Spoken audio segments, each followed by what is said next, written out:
Assalamualaikum warahmatullahi wabarakatuh. Hai teman-teman, apa kabar? Kembali lagi bersama saya, Firman Haris. Di video ini kita akan melakukan beberapa percobaan yang berkaitan dengan materi tekanan. So, check it out. Nah, seperti biasa, sebelum kita lanjut ke percobaannya, kita bahas sedikit mengenai materinya. Tekanan. Pasti teman-teman sudah nggak asing lagi kan dengan tekanan ini? Nah, tekanan yang saya maksud bukan tekanan karena stres ya, tapi tekanan dalam dunia fisika. Nah, tekanan sendiri didefinisikan sebagai besar gaya yang bekerja pada suatu permukaan benda berbanding dengan satuan luas. Tekanan ini bekerja baik di zat padat, zat cair, maupun zat gas. Nah, persamaan umum tekanan yaitu P sama dengan F dibagi A. P tekanan sama dengan F besar gaya dibagi dengan A luas. Adapun tekanan pada zat cair biasanya disebut sebagai tekanan hidrostatis. Untuk persamaannya pun juga beda, yaitu pH sama dengan Rho dikali G dikali H. pH, P hidrostatis atau tekanan hidrostatis itu sama dengan Rho, massa jenis zat cair, dikali G, kecepatan gravitasi, dikali dengan H, kedalaman. Jadi semakin dalam kita dari permukaan zat cair, maka akan semakin besar tekanan yang akan kita rasakan. Sekarang kita lanjut ke videonya. Happy watching! Nah, baik teman-teman. Sekarang kita ke percobaan yang pertama, yaitu memecahkan telur. Hah? Kok memecahkan telur sih? Nah, oke. Sebelumnya saya tanya ke teman-teman, bagaimana cara teman-teman memecahkan telur? Pasti seperti ini kan? Diketok di ujung benda yang keras, kemudian dikeluarin isinya. Nah, coba sekarang saya tantang teman-teman. Bisa nggak kira-kira memecahkan telur dengan cara digenggam seperti ini? Digenggam dengan kuat dan keras. Nah, telurnya nggak pecah kan? Nah, coba teman-teman pakai dua tangan, digenggam dengan keras. Nah, telurnya nggak pecah kan? Tapi coba teman-teman menggetok di ujung benda yang keras seperti ini. Nah, telurnya retak dan isinya bisa kita keluarin. Nah, mengapa ini bisa terjadi? Jadi, ketika kita berusaha memecahkan telur dengan cara digenggam, maka besar gaya yang akan kita berikan ke telur itu akan merata dan meluas ke seluruh permukaan telur. Nah, hal ini berbeda ketika kita memecahkan telur dengan cara seperti ini, yaitu diketok. Daerah yang dikenai gaya cuma sebatas yang bertumbukan dan semakin kecil, sehingga telur bisa retak dan isinya bisa kita keluarkan. Nah, ini sebagaimana yang kita bahas di awal tadi, yaitu melalui persamaan tekanan P sama dengan F dibagi A. Jadi, jikalau semakin luas daerah yang dikenai gaya pada suatu benda, maka tekanan ke benda tersebut akan semakin kecil. Namun, jikalau semakin kecil luas daerah yang dikenai gaya pada suatu benda, maka tekanan ke benda tersebut akan semakin besar. Jikalau luasnya besar, tekanannya kecil. Namun jikalau luasnya itu kecil yang dikenai gaya, maka tekanan ke benda itu akan semakin besar.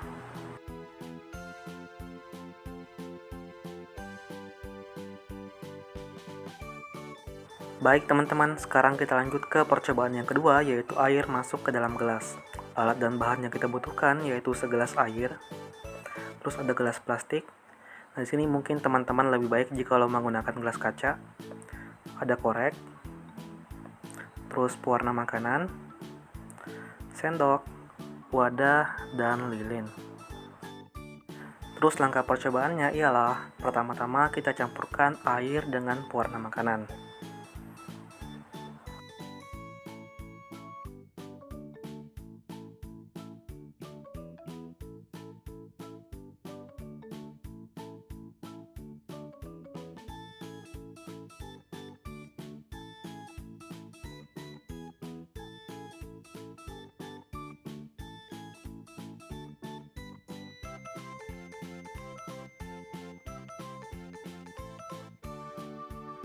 Selanjutnya, kita isi wadah yang sudah kita pasangi lilin dengan menggunakan air yang sudah kita campur dengan pewarna tadi. Dan kita nyalakan apinya.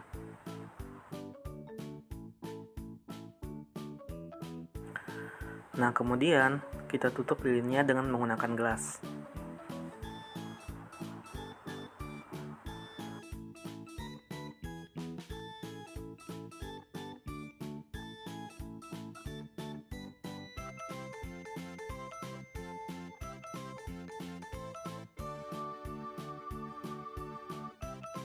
Nah, di sini teman-teman bisa melihat air perlahan masuk ke dalam gelas.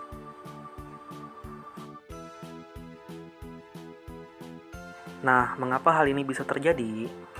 Jadi, ketika kita menutup lilin dengan menggunakan gelas, lilin semakin lama semakin redup, kemudian mati. Hal ini karena udara yang dibutuhkan dalam proses pembakaran itu terbatas, cuma ada di dalam gelas saja.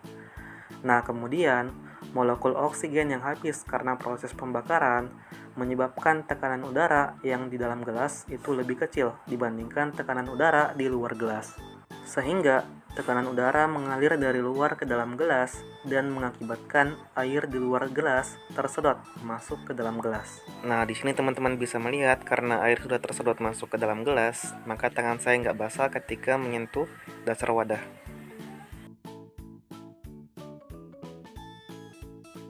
Oke, kita lanjut ke percobaan berikutnya, yaitu koin dan plastisin.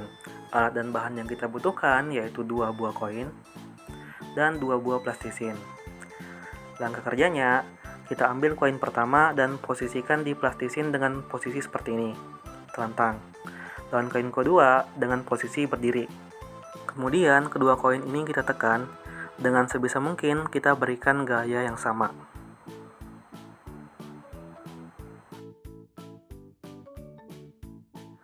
Kemudian kedua koin kita cabut.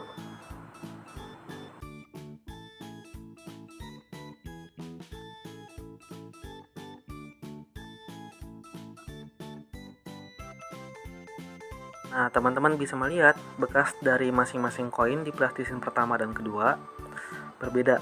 Plastisin pertama bekasnya tidak terlalu dalam, dan plastisin kedua bekasnya sangat dalam. Mengapa ini bisa terjadi? Jadi, sama seperti di percobaan pertama tadi, karena luas permukaan benda yang diberi gaya itu semakin besar, maka tekanannya itu akan semakin kecil ke bendanya. Dan jikalau luas permukaan yang dikenai gaya itu semakin kecil ke suatu benda, maka tekanan itu akan semakin besar ke benda tersebut. Jadi, tekanan yang kecil menyebabkan bekas yang kecil pada plastisin oranye, dan tekanan yang besar meninggalkan bekas yang besar juga pada plastisin yang warna biru. Intinya ialah, semakin luas permukaannya yang dikenai gaya, maka tekanan akhirnya itu akan semakin kecil. Dan kebalikannya, jika semakin kecil luas permukaan yang dikenai gaya, maka tekanan akhirnya itu akan semakin besar.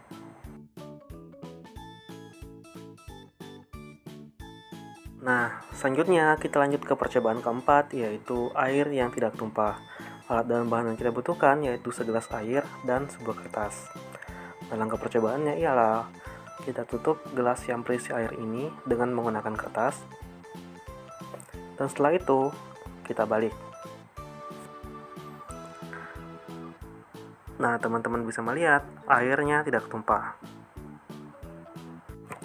Nah, penjelasannya ialah hampir serupa dengan percobaan yang kedua tadi. Dalam kondisi seperti ini, tekanan udara di dalam gelas itu lebih kecil jikalau dibandingkan dengan tekanan udara di luar gelas. Sehingga, tekanan yang lebih besar di luar akan menahan kertas tetap di mulut gelas. Nah, sebagai catatan, kita tidak bisa membiarkan kondisi ini berlangsung lama, karena pasti kertas akan rusak atau sobek jikalau bersentuhan dengan air dalam waktu yang lama. Baik teman-teman, sekarang kita ke percobaan yang terakhir, yaitu pancuran air. Alat dan bahan yang kita butuhkan yaitu sebuah lap, gunting, lakban, lilin dengan wadahnya, pewarna makanan, korek api, sebuah nampan, paku, dan sebuah botol plastik. Nah, langkah pertama, kita harus melubangi botol plastik ini dengan menggunakan paku yang sudah kita panaskan dengan menggunakan lilin.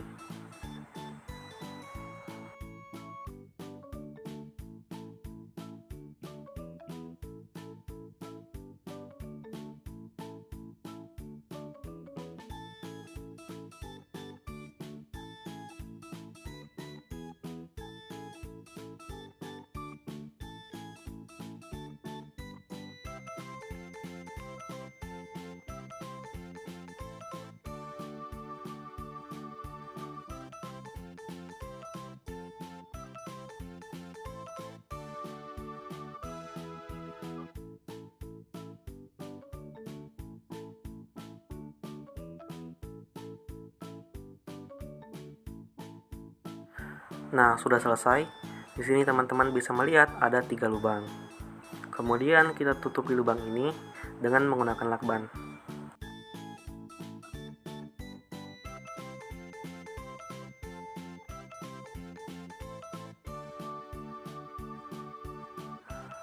Oke, hasilnya seperti ini. Kemudian kita isi botol ini dengan menggunakan air yang dicampur dengan pewarna makanan. Setelah itu kita posisikan antara botol plastik dengan nampan. Dan kemudian kita buka ketiga lakban di sini dan kita lihat pancuran air itu secara bersamaan. 3, 2, 1. Nah, teman-teman bisa melihat pancuran dari lubang yang paling atas merupakan pancuran dengan jarak yang paling dekat. Nah, kemudian teman-teman dapat melihat pancuran dari lubang yang ada di tengah dan lubang yang paling bawah. Nah, untuk lubang yang ada di tengah, jarak pancurannya seperti itu.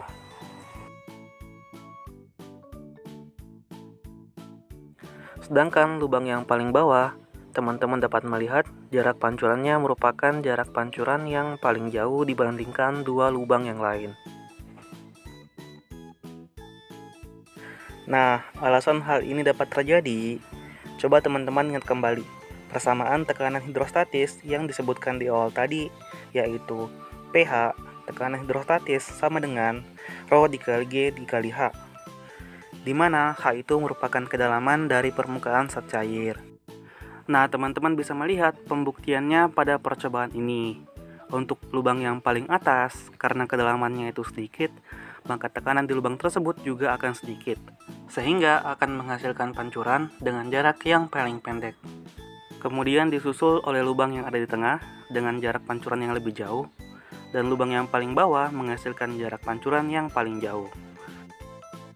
Sehingga di sini kita bisa mengambil kesimpulan, semakin dalam suatu titik dari permukaan zat cair, maka akan semakin besar pula tekanan yang dirasakan di titik tersebut.